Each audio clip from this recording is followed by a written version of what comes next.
Alrighty, YouTube world. Here we are with Jessica, right? Jen. There's Jessica's. I got Jessica's in my head here.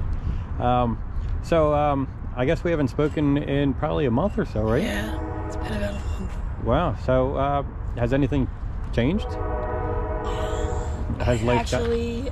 I mean, there has been opportunities, for treatment and whatnot. It's just the addict mentality of being ready and whatnot. Different obstacles in my past and whatnot have kind of stopped me from forwarding on to being in a treatment center and going away for a while. The mentality has to be there, but I definitely have been regretting not taking those options, especially because the colder it gets, the harder it gets. Obviously, I'm losing my voice, and this is just, part of the process of living outside during the cold and trying to stay warm. And then the days like yesterday where it's raining like crazy and you're soaking wet and your toes feel like they're going to fall off because of how cold they are, and you got wet socks and wet shoes and you have nothing to change into. I definitely regret sometimes not making different decisions, but it is what it is. I walk up and down the street a million times a day basically, and I feel like that nothing really changes but the days. How many miles do you think you walk?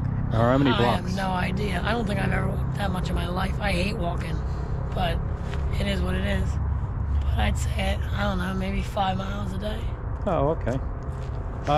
So what is your habit now? Has it increased, decreased?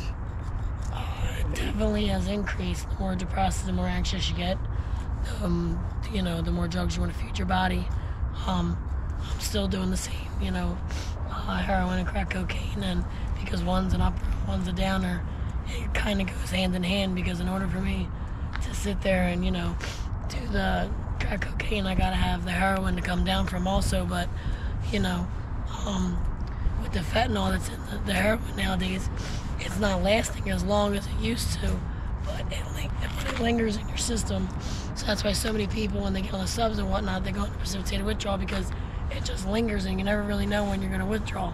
But the withdrawal from the fentanyl is no joke compared to back when heroin was actually heroin, when it was actually dope, not just the fentanyl.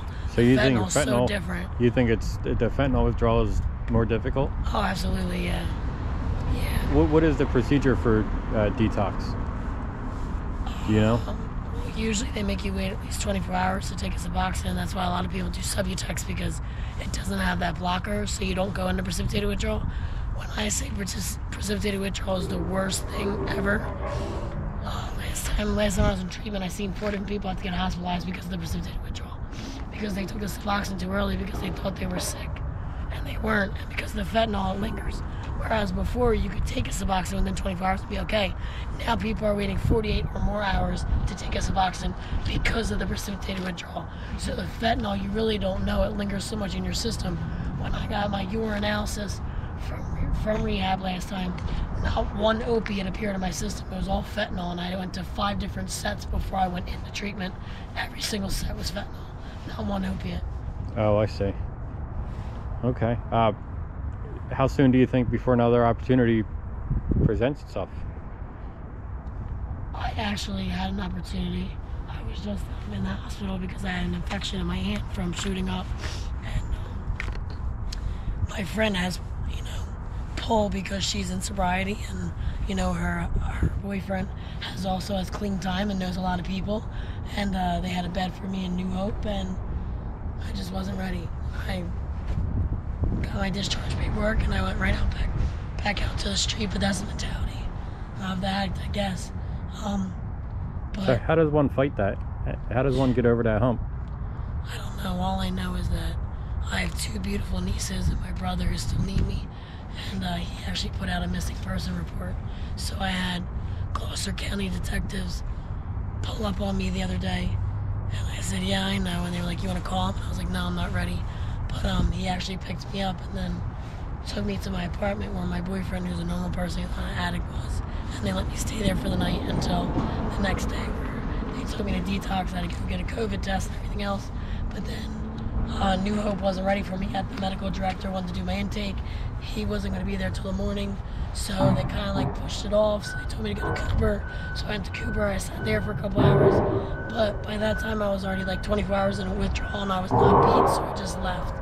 But the opportunity is there.